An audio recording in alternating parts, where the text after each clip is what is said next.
نحمده ونصلي ونسلم على رسوله نبی الکریم الامین الحنین الرؤوف الرحیم صلی اللہ علی حبیبہ محمد وآلہ واصحابہ وبارک وسلم۔ ماہ رمضان المبارک 1441 ہجری کا یہ رمضان المبارک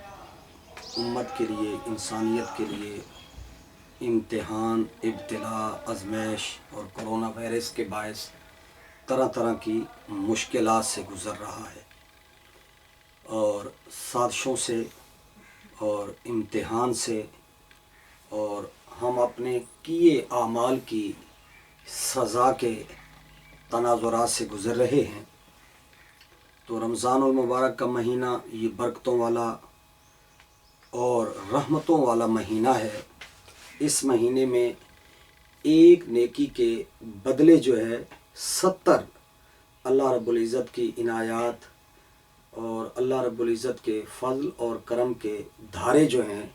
رحمتوں کے سمندر جو ہیں، وہ معجزن ہیں۔ تو ایک نیکی کا ثواب 70 نیکیوں کے ثواب کے برابر اللہ تبارک و تعالیٰ عطا فرماتا ہے، اور ایک فرض کا ثواب جو ہے وہ 70 فرضوں کے ثواب کے برابر اللہ تبارک و تعالیٰ، اگر ایک فرض ادا کیا جائے گا رمضان المبارک میں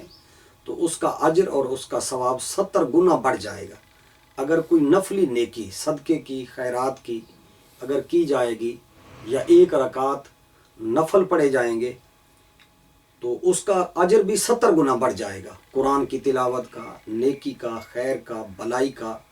سچ بولنے کا، اور اپنے آپ کو دیانت پر قائم رکھنے کی جو نیکی قائم کی جائے گی، لوگوں کو سہولت دینے کی نیکی جو قائم کی جائے گی، اس کا بھی اجر اور ثواب جو ہے وہ 70 گنا بڑھ جائے گا۔ محض یہ نہیں ہے کہ تلاوت کرنے کا اجر، محض نفل پڑھنے کا اجر، محض درود پڑھنے کا اجر، محض جو ہے وہ نوافل پڑھنے کا اجر نہیں۔ اگر کوئی دکاندار ہے، سرمایہ دار ہے، اگر وہ مہنگائی کو ختم کر کے، اگر وہ لوگوں کو سہولت فراہم کرنے کے لیے ناجائز نفع اندوزی سے بچ کر اگر وہ لوگوں کو سہولت فراہم کرے گا تو یہ سہولت بھی فرض درجے کی سہولت ہے، اور بعض سہولتیں نفل درجے کی ہیں، تو ان کا اجر اور ان کا ثواب بھی 70 گنا بڑھ جاتا ہے۔ تو اکابرین نے، شیوخ نے، بزرگوں نے لکھا ہے کہ 11 مہینے جو ہوتے ہیں وہ فصل کے کاٹنے کے ہوتے ہیں، اور رمضان کا جو مہینہ ہوتا ہے یہ فصل کے بونے کا مہینہ ہوتا ہے۔ آپ اور میں نے نیکی اور بھلائی، خیر اور اچھائی، اپنی سیرت اور کردار کی بھلائیاں اور نیکیوں کا بیج جو ہے ماہ رمضان کے اندر جو ہے اپنے دل میں، اپنے دماغ میں، اپنے خیال میں، اپنے عقیدے میں،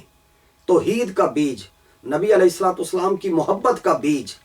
اور اعمال حسنہ کا بیج، اخلاق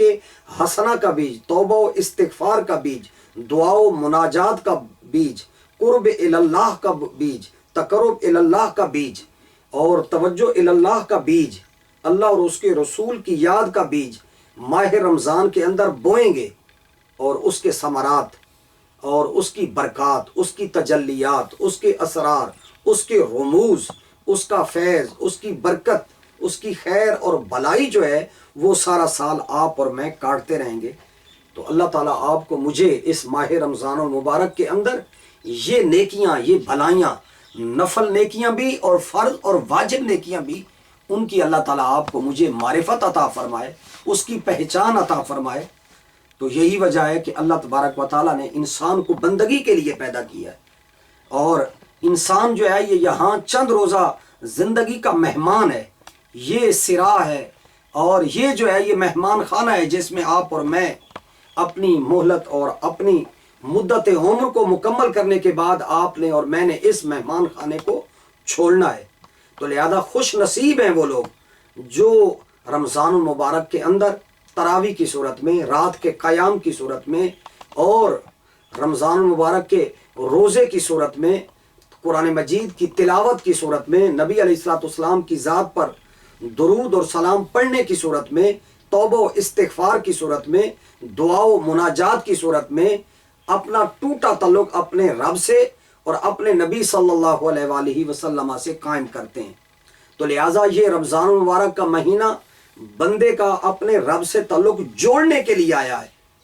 تو لہٰذا آپ نے اور میں نے مخلوق کو بھی کاٹنے سے اپنے آپ کو بچانا ہوگا، اور اپنا تعلق جو ہے اپنے رب سے بھی کٹنے سے، کہ جو نفس اور شیطان جو ہے وہ آپ کا میرا تعلق رب سے کاٹتا ہے، لہٰذا آپ نے میں نے اپنے رب سے جڑنا ہوگا، کیونکہ اسلام روزے کے ذریعے، نماز کے ذریعے، قرآن کے ذریعے، تلاوت کے ذریعے، توبہ کے ذریعے، استغفار کے ذریعے، فطرانے کے ذریعے، فدیے کے ذریعے، ان تمام یعنی کہ یہ جو شرعی جو احکام ہے، ان کا جو فلسفہ ہے، ان کی جو لاجک ہے، ان کی جو حکمت ہے، وہ ہے اصل میں جوڑ پیدا کرنا، اللہ سے بھی جوڑ اور مخلوق سے بھی جوڑنا، یعنی مخلوق خدا کے لیے انسان کو جو ہے وہ نفع بخش بنانا، کہ انسان نفع بخش وہی ہو سکتا ہے کہ جس کا تعلق اپنے رب سے بھی قائم ہوگا۔ اس وقت آپ اور میں ایک بہت بڑی ابتلا، ایک بہت بڑی آزمائش، ایک بہت بڑے امتحان سے ہم دو چار ہیں۔ ایک تو ہمارا تعلق رب سے کٹ چکا ہے، اور رب کے کٹنے کے نتیجے میں مخلوق سے بھی ہم ظلم اور ستم، ان کے اوپر پہاڑ توڑ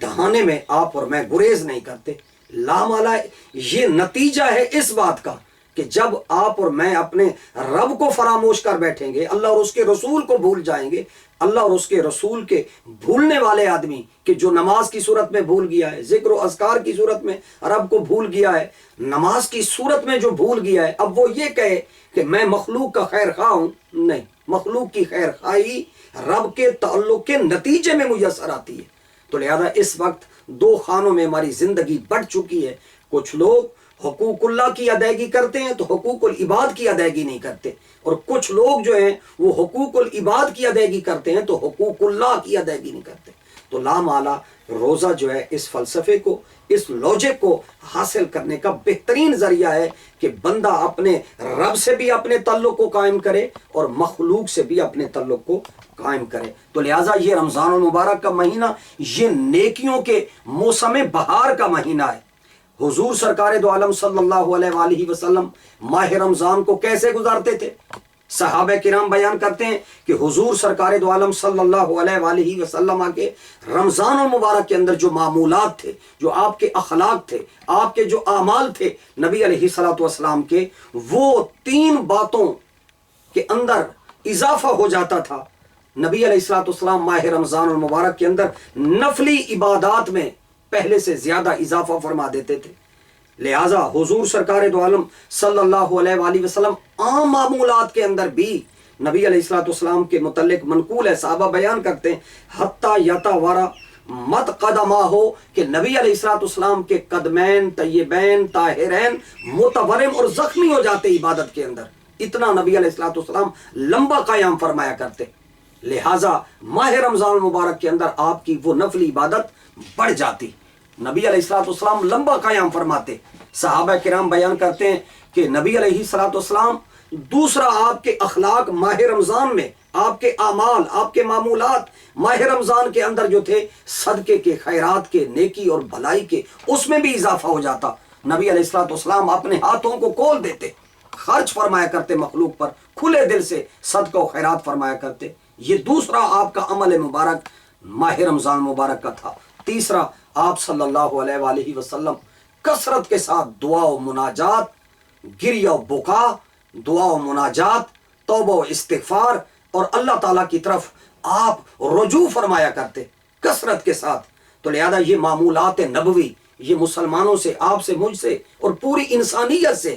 پورے عالم اسلام سے، کہ جو ایک کرونا وائرس کی وبا اور مرض کے اندر آپ اور ہم ایک لاک ڈاؤن سے گزر رہے ہیں، ایک تکلیف دہ اذیت سے، وحشت سے، تکلیف سے گزر رہے ہیں۔ تو لہٰذا ماہ رمضان آپ کے لیے، میرے لیے 3 چیزوں کا تقاضا کرتا ہے۔ نبی علیہ الصلوۃ والسلام کے اسوہ حسنہ کی روشنی میں، نبی علیہ الصلوۃ والسلام کے معمولات، آپ کے اعمال، آپ کے اخلاق حسنہ کی روشنی میں، نمبر 1 کے نفلی جو عبادات ہیں، فرض کی ادائیگی کے ساتھ ساتھ، فرض میں تو کوتاہی کسی بھی اعتبار سے نہیں ہونی چاہیے، لیکن اس وقت ہم فرض کے تارک ہیں، جس کی وجہ سے سزا مل رہی ہے. لہذا نفلی عبادات میں، صدقہ و خیرات میں، دعا و مناجات کے اندر جو ہے وہ آپ اور میں جو ہیں اپنے آپ کو اس کے اندر جو ہے زیادہ سے زیادہ جو ہے یہ آپ اور میں دعا و مناجات کریں. لہذا ہمیں اپنے آپ کو اللہ تعالیٰ کی عبادت کے لیے تھکانا چاہیے، آنکھوں کو نیند کے لیے ترسانا چاہیے. آپ اور میں دن اور رات سونے غفلت کی نیند میں پڑے ہوئے ہیں. لہذا کرونا وائرس نے ریورس گیئر لگا دیا ہے. چاہیے کہ ہم فرض اور واجب کی ادائیگی، حقوق اللہ کی ادائیگی، حقوق العباد کی ادائیگی کرتے، ہم اندر خانے چور ہیں، رازن ہیں، ڈاکو ہیں، لٹیرے ہیں. اور آپ کو مجھے کسی بار اب بات پر آپ کا میرا تجزیہ، میرا انالیسس، میرا تجربہ، میرا مشاہدہ عجیب و غریب قسم کا ہے کہ میں جو شیئر کرنا چاہتا تھا لیکن مجھے سخت تکلیف سے میں گزر رہا ہوں، سخت اذیت سے گزر رہا ہوں کہ ہمارا معاشرہ، ہماری سوسائٹی وہ توبہ و استغفار کی طرف آنے کی بجائے ہم کرپشن میں، بددیانتی میں اور لوٹ کھسوٹ میں، ناجائز نفع اندوزی کے اندر ہم جو ہے وہ آگے سے آگے بڑھ چکے ہیں. چاہیے جائے کہ ہم اس موقع پر اپنا احتساب کرتے، اپنا محاسبہ کرتے، فرائض اور واجبات کی ادائیگی کرتے.